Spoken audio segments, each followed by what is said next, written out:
La Cuarta Transformación es un proyecto de nación alternativo al neoliberalismo que impulsa el presidente de la República, Andrés Manuel López Obrador, y es respaldada por amplio apoyo popular y por los simpatizantes y militantes de los partidos de izquierda y aliados, la cual entra en vigor en el último mes del 2018, año en que el pueblo de México ganó una de las batallas más importantes en su historia, demostrando con ello que el régimen neoliberal no es invencible y que hay espacio para la transformación del país. La alianza Juntos Haremos Historia, a través de su líder nacional AMLO, logró sumar y convencer a más del 50% de los electores, ganando el gobierno, la presidencia de la República, el Senado, el Congreso de la Unión y la mayoría de los congresos locales y alcaldías, con más de 32 millones de votos. Fue, a decir de los analistas, un tsunami electoral, una avalancha de votos. Hablaron las urnas y con esto se da un giro de 180 grados en la estructura del sistema político mexicano y se genera una legitimidad sin precedentes en nuestra historia hacia un gobierno emanado del pueblo. Los que salieron perdiendo en la contienda electoral fueron principalmente los partidos convencionales, la derecha intelectual, el conservadurismo y sus medios de comunicación, ya que sus estrategias de guerra sucia no pudieron permear en el pueblo para vencer a AMLO y al movimiento en general. Sus candidatos no lograron ser mayorías.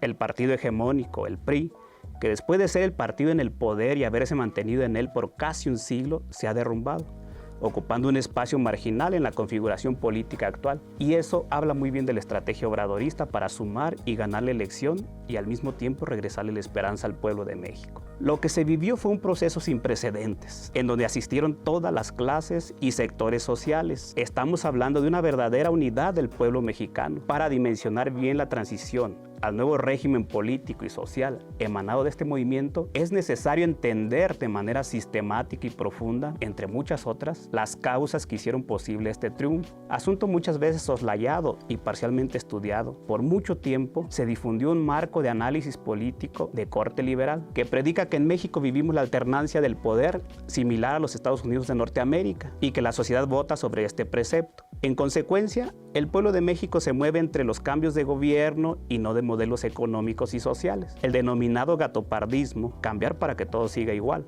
Aquí sostengo la hipótesis que si bien en la transición a la democracia esto contuvo algo de verdad, la realidad es que desde el año 2000 la sociedad ya había votado a su manera por el cambio del modelo económico y social. No era sacar por sacar al PRI de los pinos, sino todo lo que ello significaba. Por ende, la decepción que tuvo el pueblo de México con el gobierno del cambio de Vicente Fox explica la reacción rebelde del pueblo y que se aglutinó alrededor de la figura de Andrés Manuel en ese sexenio, al cual solamente pudieron detener con un gran fraude electoral, un golpe de estado técnico y la instauración de una dictadura cívico-militar, que fue la principal característica del sexenio de Felipe Calderón. Posteriormente, en el año 2012, la mafia del poder o la oligarquía impusieron a Enrique Peña Nieto desde el ámbito de la percepción, es decir, con una candidatura y posteriormente presidencia teleconstruida, también por supuesto reforzado con otro fraude electoral mediante la compra de votos. Este último entendió que la sociedad mexicana exigía un cambio social, pues el modelo imperante, el neoliberalismo, ya había demostrado su incapacidad para sacar a México del estancamiento económico, la pobreza, el desempleo, la inseguridad y la corrupción. Sin embargo, en lugar de cambiar el modelo, lo reforzó, implementando la tercera generación de reformas estructurales, contenidas en el Pacto por México y vendiéndolas como la panacea del cambio, el Mexican Moment, que pretendía convertirnos en una potencia mundial. Lo que no se les dijo a los mexicanos es que estas medidas eran un reforzamiento del modelo neoliberal,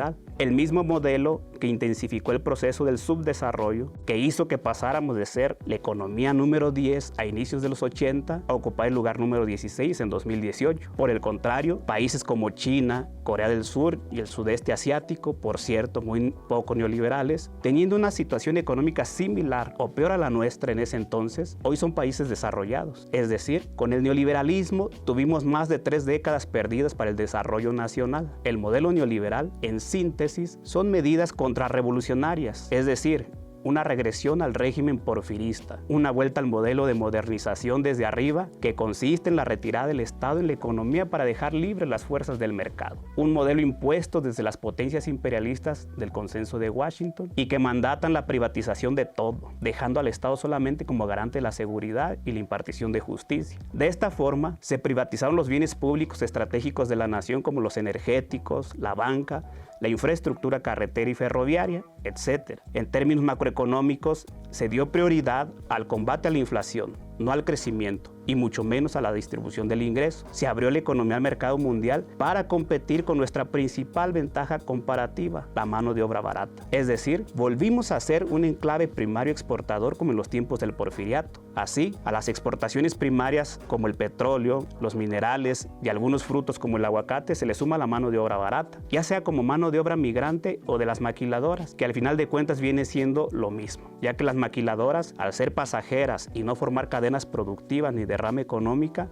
es mano de obra exportada. Esta situación hizo que se ahondaran los problemas de pobreza, desempleo e inseguridad, aumentando con ello la descomposición social, lo que explica que una parte de la economía se encuentre en manos del crimen organizado, que se hayan incrementado los homicidios, secuestros y extorsiones y por supuesto la corrupción. Pues está comprobado que el mercado es un sistema dinámico complejo, una especie de sistema cibernético que, si se le deja a sus libres fuerzas, desemboca en la concentración del patrimonio en unas cuantas manos, dejando a la mayoría en condiciones de subsistencia, lo cual genera problemas de subconsumo o falta de demanda y con ello de estancamiento productivo y crisis. Por eso, a este periodo de neoliberalismo que comprende los 6 sexenios que van de Miguel de la Madrid hasta Peña Nieto, también se le conoce como neoporfirismo, y es contra lo que se sublevó el pueblo de México en el 2018, pero esta vez por la vía pacífica, electoral y legal. La cuarta transformación es la necesidad de retomar los postulados de la Revolución Mexicana, de la 3T, de retomar la vía de la modernización y desarrollo desde abajo, pero en un nuevo contexto. Hoy el mundo ha cambiado. Vivimos una mayor globalización e interdependencia de las naciones. El capitalismo se ha vuelto informático. Ya no es el capitalismo industrial de hace 100 años, y con ello la identidad y pertenencia a las clases sociales se ha modificado, así como también las relaciones sociales. Es por esto que el modelo emergente de la 4T es incomprensible a los ojos de los intelectuales que analizan la realidad con los esquemas del pasado, sean estos liberales o marxistas. Con ello, no quiero decir que Thomas Hobbes, Montesquieu, Rousseau, Marx, Lenin o Gramsci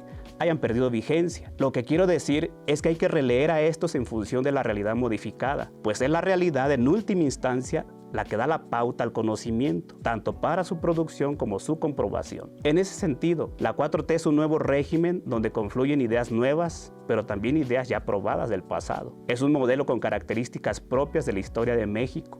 Es la vía mexicana a la modernización y el desarrollo en un mundo turbulento. ¿Cuáles son las claves para entender al nuevo régimen de la 4T? Es el rompecabezas que iremos armando. Pero antes es necesario entender la 4T en su contexto histórico, lo que veremos en la siguiente videocolumna. Hasta entonces.